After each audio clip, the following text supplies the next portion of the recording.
Okay, we are back recapping August 2023. There's been a lot going on. Paul, what is happening? Kate, it's been a fun month.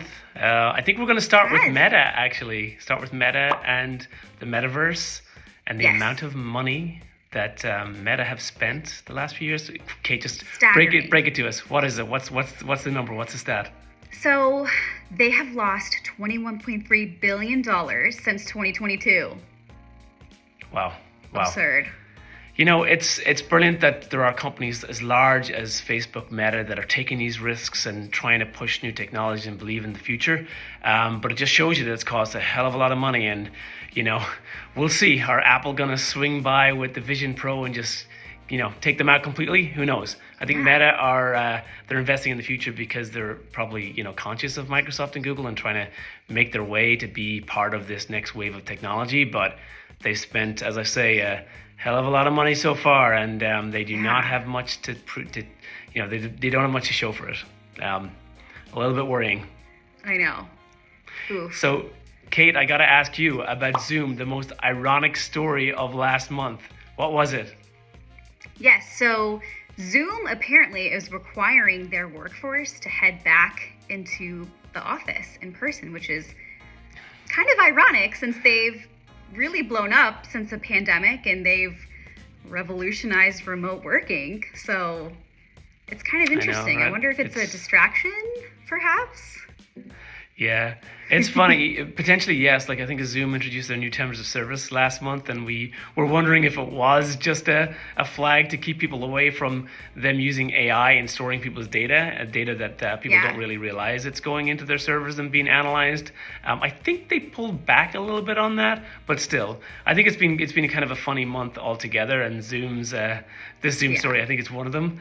The next one is my personal favorite. It's, you know, we tried to avoid this for the longest time, Kate, but the Musk Zuckerberg saga, the cage fight.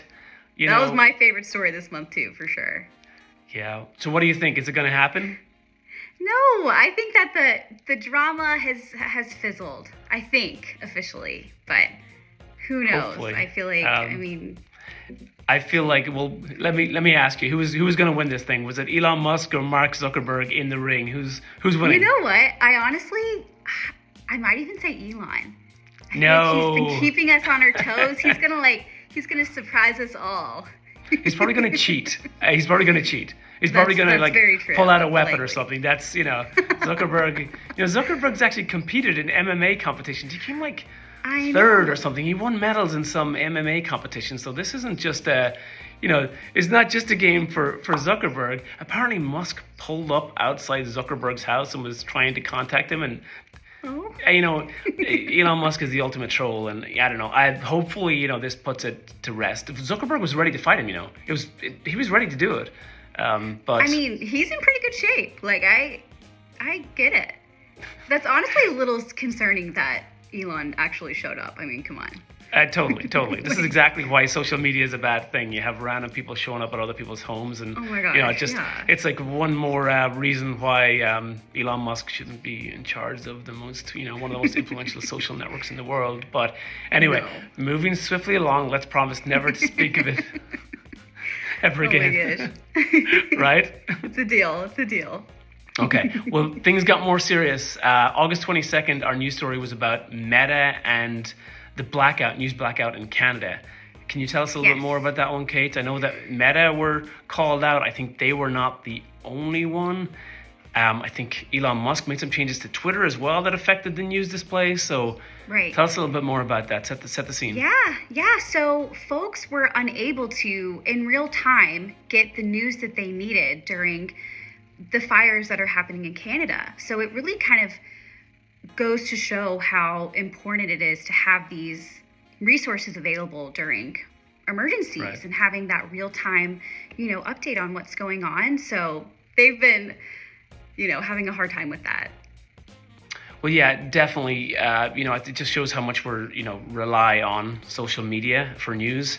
You know, Meta have argued in, I think, you know, different countries in the world, in Europe and New Zealand, I think, and now they're having this big dispute with the Canadian government over whether or not Facebook or Meta, Instagram will show and can show, and therefore must pay some of the news agencies for their content.